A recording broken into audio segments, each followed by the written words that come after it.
It's January 2001, and an American entrepreneur makes the first entry on a new website. I do know the first words, which were "Hello World," because when I installed the software, that's what I typed and saved. So "Hello World," it's a traditional thing that programmers do when they learn a new language. And how long did you have to wait before the world started replying? It was, I would say, immediately within the next few days. Jimmy Wales is the co-founder of one of the most popular websites in the world, Wikipedia. Wikipedia. Wikipedia is a free, web-based, collaborative, multilingual encyclopedia project. Its 17 million articles have been written collaboratively by volunteers around the world. The roots of Wikipedia go right back to Jimmy Wales's childhood. He's the kind of person who devoured facts from a very early age. I was really a huge fan of the encyclopedia as a kid. We had the World Book Encyclopedia, which is more of a children's encyclopedia. My mother bought it from a door-to-door salesman back in the day, before I could read even, as I recall. It was there as long as I can remember, and read in it obsessively. You know, we would get the annual update, and I would read that. Just really loved this general knowledge. That love of general knowledge stayed with Jimmy Wales. After making money in finance in the 1990s, he started running a web portal. Then he began thinking about how to combine his old interest in encyclopedias with the new world of computing. A lot of the software that really runs the internet, Apache, Linux, PHP, Perl, this is all open source software, mostly written by volunteers, and that's really forms the backbone of much of the internet. Well, watching these programmers come together and create really large software projects, I thought, well, other people can come together and create things. So that was the original concept, that we could build a free encyclopedia written by volunteers in all the languages of the world, the basic big picture vision of an encyclopedia for everyone. But it took a few years for Jimmy Wales and the other co-founder of Wikipedia, Larry Sanger, to figure out how to make the idea of a volunteer encyclopedia work. Initially, the project was known as Newpedia, and the contributors were expected to go through a similar peer review process to a traditional encyclopedia, the main difference being that the cross-checking was now done online. We had a lot of debates about how to organize it, and Larry was quite convincing that it really had to be very academic or no one would trust it since it came from the internet. And so we organized the system to be very top-down. There was a 7-stage review process before anything could be published. And this project failed. It failed primarily because it wasn't much fun, really, for the contributors. So then we stumbled on the wiki editing idea. Someone had showed it to Larry. A different employee had shown it to me. And so we decided to give that a shot. So we put up the wiki. Wiki. A wiki is a website that allows the creation and editing of any number of interlinked web pages via a web browser using a simplified markup language or a WYSIWYG text editor. Wikis are typically powered by wiki software and are often used to create collaborative works. And within a couple of weeks, we had more work done than we had in nearly 2 years. The wiki system is the one users of the encyclopedia know today. It allows anyone to start a Wikipedia entry or edit an existing one, subject to basic rules set by the site itself.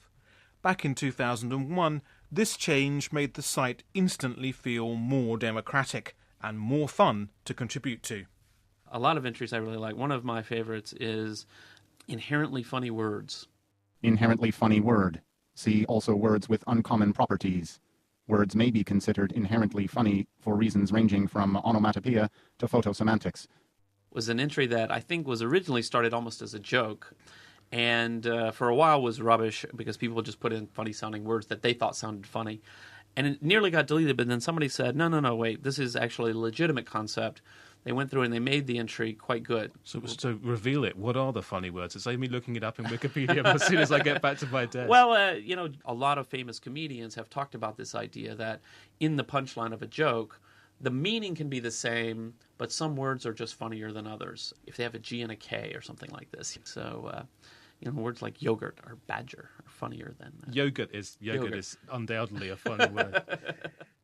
As more and more people started reading and contributing to Wikipedia, Jimmy Wales needed more computing power for all the site's entries. The problem was that the .com bubble had burst and it was hard to raise capital, so Wikipedia ended up turning to its own users.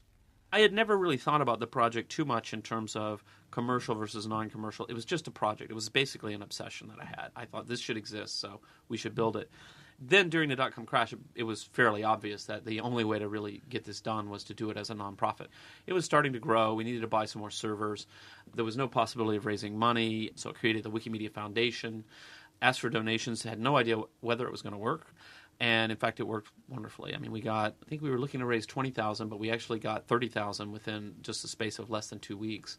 It was basically people who were at the time working on the project, donating $50, $100. Even today, our budget today is around $15 million. So relatively small. Very small. Surprisingly considering small, we're the fifth most popular website. But Absolutely. even today, the bulk of the money that we get is from the public donations, which average around $30. With its editorial and financial principles settled, Wikipedia went from strength to strength. But there's been persistent criticism of that original decision to open up the cyclopedia to all contributors.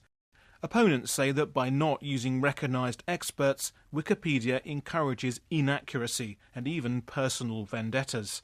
Among them is Larry Sanger, who since left the site he once co-founded. I think that it's rather too easy for a vocal and difficult minority of people to dominate the conversation. People who tend to be very aggressive, not particularly polite, who are very willing to game the system and use all the tools at their disposal to advance their cause and also to undermine people that they disagree with. But Jimmy Wales says the site is now much more rigorous. One of the things that has changed over time is our standards with respect to biographies of living people.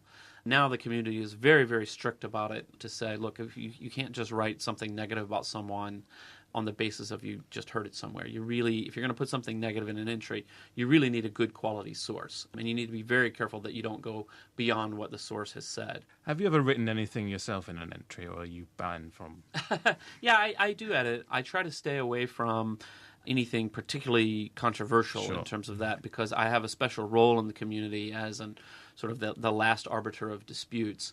And so it doesn't do, if people are having a big fight about something, it doesn't do for me to have been involved in it. But occasionally, I'll make an edit to say, look, this is really not good. This is not good. I'm taking this out, and here's my reason why.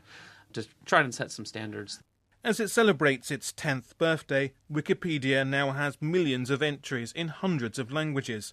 But some internet watchers think a text-based site looks out of date in the era of YouTube and Facebook. However, Jimmy Wales is confident Wikipedia will survive for another decade. There's the possibility that we could be supplanted, of course. I think I don't see anything on the horizon, and of course we will try to adapt as time goes along. But part of what we do is we're a community that has a goal to create a free encyclopedia for every single person on the planet in their own language. And that's our goal. If our traffic falls by 20%, it's no big crisis. We're here to fulfill a certain charitable mission, not to be the most popular website on the internet.